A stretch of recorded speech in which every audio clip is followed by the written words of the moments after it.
I tend to submit to the boring but practical idea that coincidences are just due to the pile of possibilities lining up just right for something seemingly meaningful to appear. Statistically, they're probably insignificant little blips.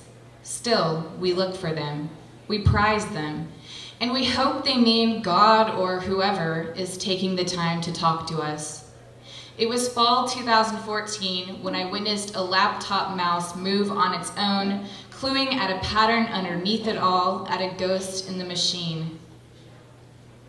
When I first met my significant other, my partner as I like to call him, boyfriend is just too weak, too young sounding. I sincerely thought he was one of the most unique human beings on earth.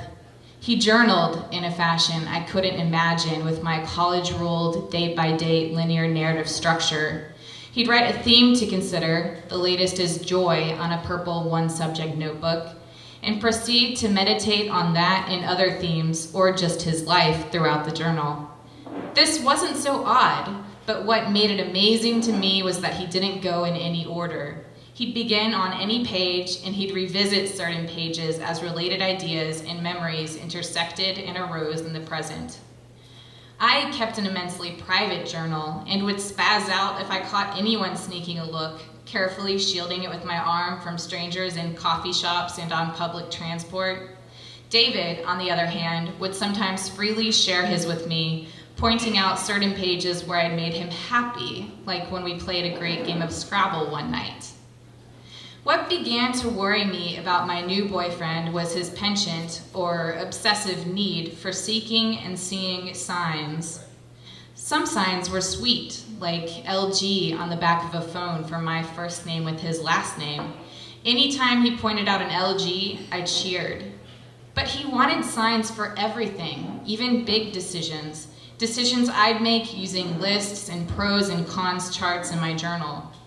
Where I would Craigslist apartments, Google cost of living, and Indeed.com the shit out of a potential city, only moving if a job was waiting, David looked for reasons to move somewhere on strangers' t-shirts, billboards, and marquee signs. His top 3 destinations were Nashville, Asheville, and New York City. I lived in Knoxville, Tennessee, and he was rooted in Bristol, 2 hours away, just on the Virginia border.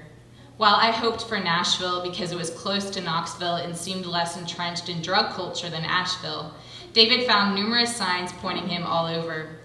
When he saw a coffee mug that said, "I believe in Nashville," in a Boston coffee shop of all places, even I began to believe somehow the universe was more in tune with this guy, or that I hadn't been paying attention well enough to my own signs.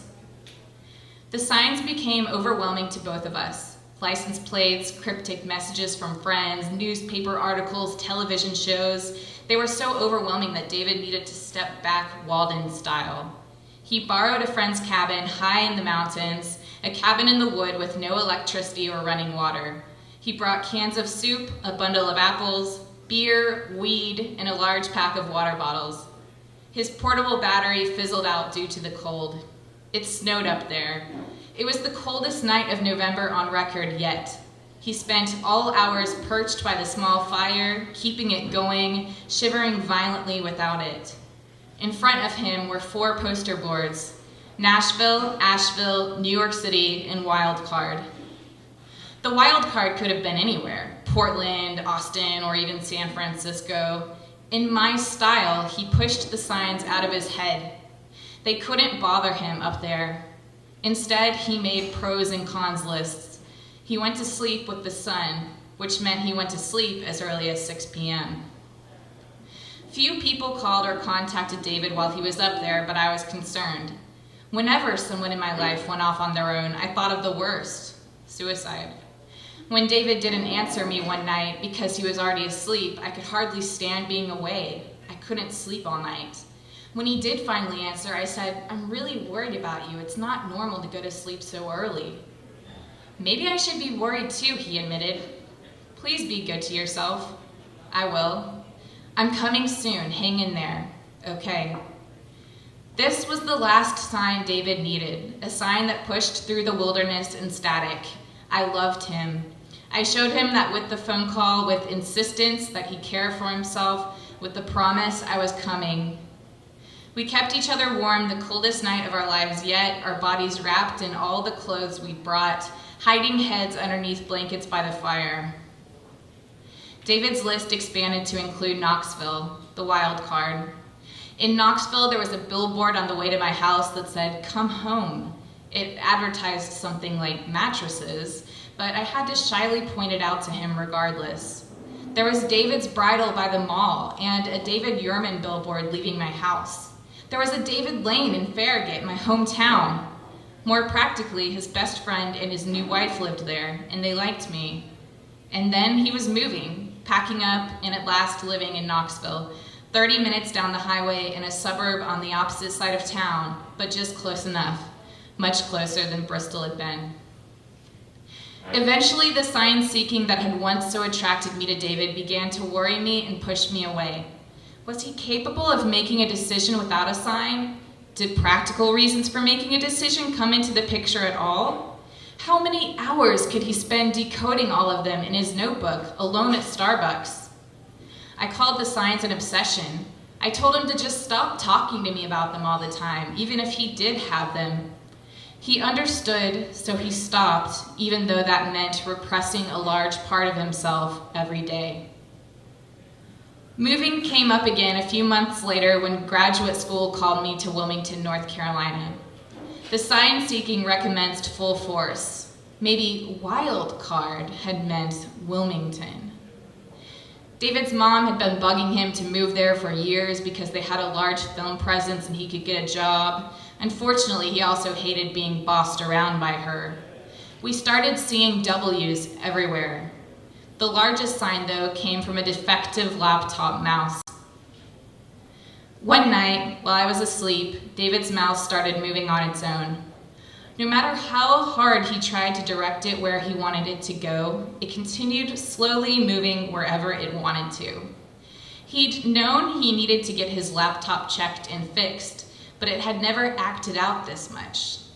The mouse opened an old tab, one of many, where David had left open an application to work for Inspire, a creative productions company in Wilmington. It then moved down the job description, hovering over video. David has a bachelor's in film production from NYU and a master's in new media from ETSU. It defined video and then moved on to other, also defining it, as if these were the two types of jobs David should apply for. Then it opened another tab, Google Maps, with his location marked.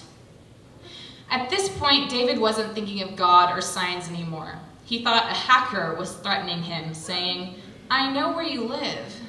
He grabbed the only weapon nearby, a rusty screwdriver, and slept with it beside the bed, not wanting to wake me up over something so seemingly crazy. When I did wake up that morning, he told me the story after prefacing that he knew it was crazy, but it had happened. I didn't believe him. I thought maybe he'd dreamed it, or he'd been so tired he'd imagined it. He frequently had vivid dreams and stayed up much later than me. I didn't tell him this, though, because I didn't want to hurt his feelings. He opened his laptop to show me. I took the laptop and began moving the mouse around indiscriminately.